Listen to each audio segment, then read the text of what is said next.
right. Hello and welcome to another episode on the Utah Jazz Podcast. This is Dre, owner of UT Jazz News on Instagram.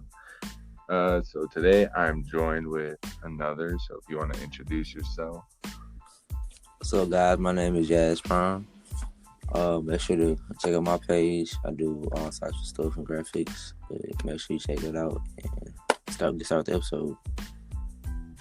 I bet. So awesome. Today we're going to talk about the Utah Jazz all season. Like, even if we win or lose the championship, even if we get that far. But yeah, do you want to go first or? You can go first. All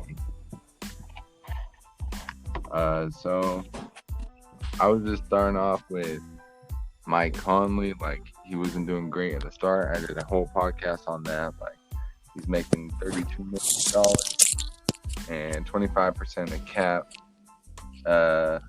And next year he'll be making $34 million. So I was thinking, like, if he does good in the playoffs and stuff like that, the bubble, we should keep him. And if he doesn't, we would trade him or something like that.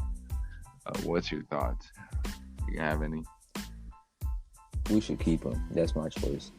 I see like a lot of people saying like he's not good anymore, but if you really check it out, last year he was averaging 21. Yeah. The only reason he wasn't doing this year was because, he's not the first option anymore. He's not like the second or third option. Yeah. He's actually doing, like, this second half of the season, he's been doing way good under the radar stuff. Like, he's raised his field goal percentage a lot, been more efficient with the ball. But that's my take. Like, I know there are a lot of people that want to see him go for, like, Kevin Love or something like that, because I don't know. But moving on, next year we, like, have no Jordan Clarkson. He'll be leaving next year here. We just won't have him under contract. I'd say we resign him. He's been a bucket ever since he put on a Jazz uniform. He's making a little over $13 million. He's 28. I think we should keep him. He's a bucket. Resign him. Great backup. Six man of the year candidate. I think that you think the same probably. You think we should keep JC? Yeah, we need to keep JC, man, because our bench, he's the only person on our bench who's really doing good. We don't really have a great bench. Yeah. We don't have good backup centers, Just things we need to fix. I agree with that. He's played with a lot of vets. Like, he's played with Kevin Love and people like them, people that were on the Lakers with him. He's a good player. And we got Moutier. I'm actually a fan of Moutier. He's making under $2 million, and he's 24. He's young, but I think he's good. I like his mid-range game. He's underrated in my opinion. He's just not playing a lot of minutes because we got Mike Conley, and JC, and Donovan Mitchell. Even Joe Ingles can play that point guard position when needed. But Joe Ingles, he's going to be making like $12 million. He's going to be 33 next year. And I think we should keep him as well. He knows he fits with the Jazz perfectly, in my opinion. Like, he knows that pick and roll with Rudy. He had it with Derek Favors when he was here. But that's just my opinion. Do you got any thoughts? We really need to talk about Royce O'Neal and keeping him, because he has so much potential. Like, with one of the best defenders on our team, one of the best shooters, one of the best playmakers. It's like, if we lose him, it will be a really big loss. And people might not see it, but in the long term, losing Royce O'Neal would be really bad. I agree with you. Like, whenever we're playing against, like, he's always guarding the best player on the other team. Like, James Harden, Russell Westbrook, he's always guarding those guys. Like, he was guarding Russ in the playoffs a lot of the time. Yeah. Like, that man, he's a killer. Like, lockdown. He got an extension. I don't know for how long. I think it was 3 years, 28 mil, something like that. But I think that's well worth what he does. He's a good defender. Bojan's on here next year. Just for like $18 million. He's going to be 32. He's a good player. He's clutch. I think the clutchest person on the team, at least like shot wise. Like those shots against the Bucks and Rockets. I remember watching those games, and he was. But the Rockets run was crazy, bro. I didn't even think that was I thought it was over. He had two defenders on him, and he just slipped it right in between PJ and James Harden. Dude, I was freaking. Yeah. People gonna say it's luck. It's like, bro, no, that was pure skill. I thought that man looked straight at the goal. His form was on point too. He didn't even just chuck that up there. His form was nice. Yeah. I think Bojan's staying. I like Bojan a lot. And last but not least, I have Rudy. He's eligible for a 5-year, $247 million Supermax. And since he's getting that because he's a 2-time Defensive Player of the Year and he made the All-NBA, I don't know if his impact deserves it, but I just don't know if he should get that much money.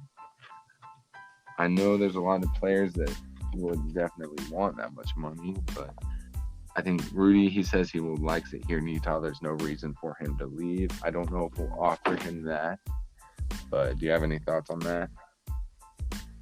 Yes.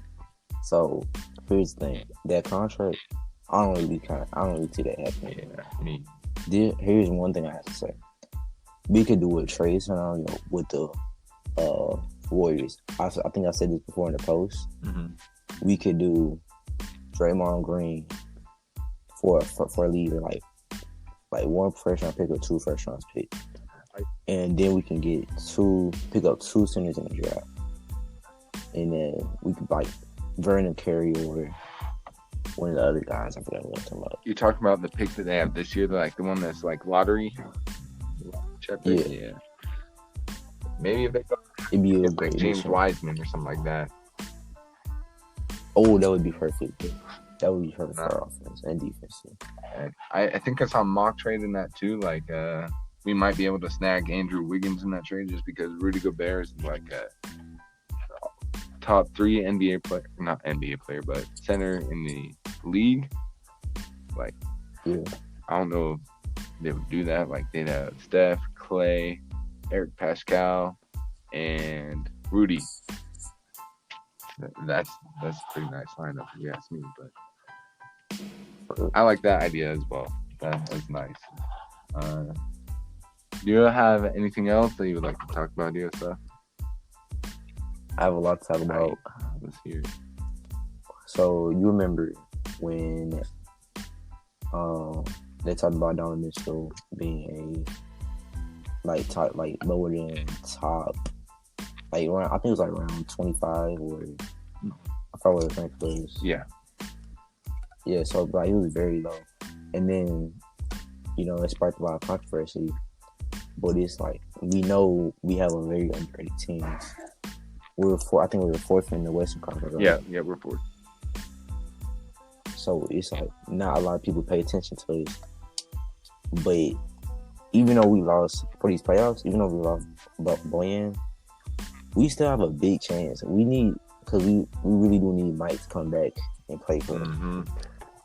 Really play like Memphis, right, bro? We need that bad. I think he will. I think this break has been great for Mike Conley. Not gonna lie, he needed that break just to get away from all the stress that's been on him these past months. I think it'll be easier because he's playing without our Utah Jazz crowd and the audience is watching at him. I think he'll just be at his best. Yeah, bro. He loves the audience, bro. I've seen him play down here in Memphis. Oh yeah, thanks. So, wait, we also need our bench to step up. I've seen Tony Bradley step up close to the end of the season. I think it was the game. I think it was Jazz versus the Heat. We were playing home. He went crazy that game. I did not expect that from him. Mm-hmm. I think he knocked down a lot of threes, and just to know that's coming from our backup center. Yeah, that's what we're gonna need in these playoffs. I agree 100%. I've been hearing that like he's been shooting threes in practice and knocking them down consistently and getting in shape as well. He's going to be nice. I think he's going to be underrated in this bubble. I think he really is. Yeah. I hope that the Donovan Mitchell and Rudy, I don't know if you would call it a feud, like just a frustration will impact the bubble at all, like the playoffs, but I hope it won't. Or I hope it won't impact the offseason because them together are really nice. They play off each other very well.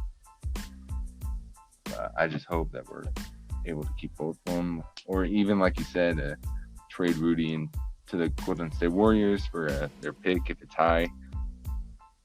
But something like that. Yeah.